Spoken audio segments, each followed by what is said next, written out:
Well, the NBN is now available in Whyalla for the contiguous part of Whyalla. There are some smaller parts on either side that don't have that. We've just recently upgraded our internet connection, but we haven't gone with the NBN. So we've put in an optic fibre link with Telstra Direct, mainly because of some of the difficulties that we've been hearing about from both residents and businesses that do connect to the NBN right across Australia. I just find it ludicrous that I live on a 5-acre block on the outskirts of town.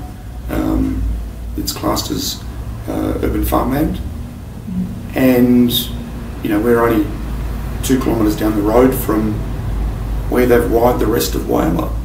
But you don't have it. And we don't have NBN. I think it probably provides some very important things.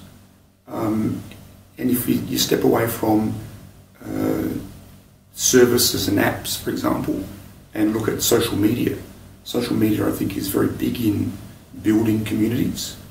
It has a very important part to play in bringing people together, but there's also a negative side to that as well, in that there are lots of human behaviours that manifest themselves in social media that probably aren't as nice as they could be. So we're very conscious of the amount of money that we spend on any given service, because we want the residents of Whyalla to have value for money.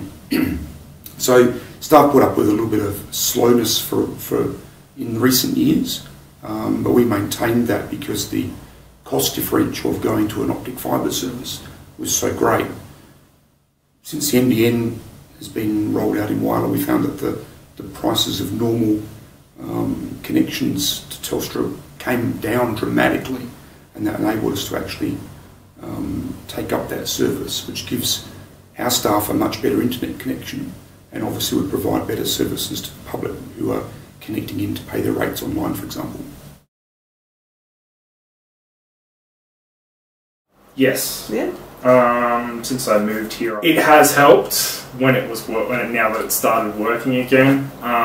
It's easy to access the things I used for entertainment, like games and talking to friends over the internet and so on and so forth. But when I did have that point where I couldn't, and watching movies like on Netflix and so on and so forth, but when I did have that problem where my internet was so bad and I couldn't really do any of those things, it didn't really help that much. Since I moved here, it took a couple of months to get it set up, and then I had a lot of problems with the internet in the area. There was a lot of, because a lot of people were connecting to the internet at the one time, and they started working in the line. Around the times that everyone would regularly be getting on the internet, this internet speed would drop down to something completely unusable. When I'd ring up to complain and they'd tell me to do a speed test on the computer, the speed test couldn't complete because the download speed was so terrible. I think it's fantastic. I think it's wonderful. You know, we can talk to someone on the other side of the world immediately. We can find out what's happening on the other side of the world immediately. We can access information from over there, education, a whole range of things. Fantastic. Well, look, the broadband was going to resolve all of our issues, but, you know, my understanding there are still some difficulties with the broadband system. There are, I know, major hold-ups in a lot of areas.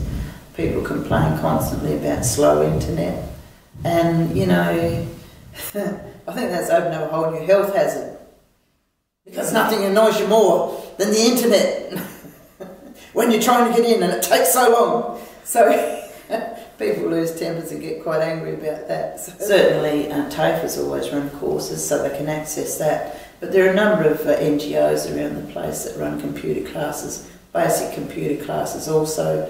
We've got the University of the Third Age here. I understand that they run computer classes. And that's probably catering more for the older age group, but for the younger age group as well, they can get involved. But most young people now are pretty computer savvy by the time they leave school.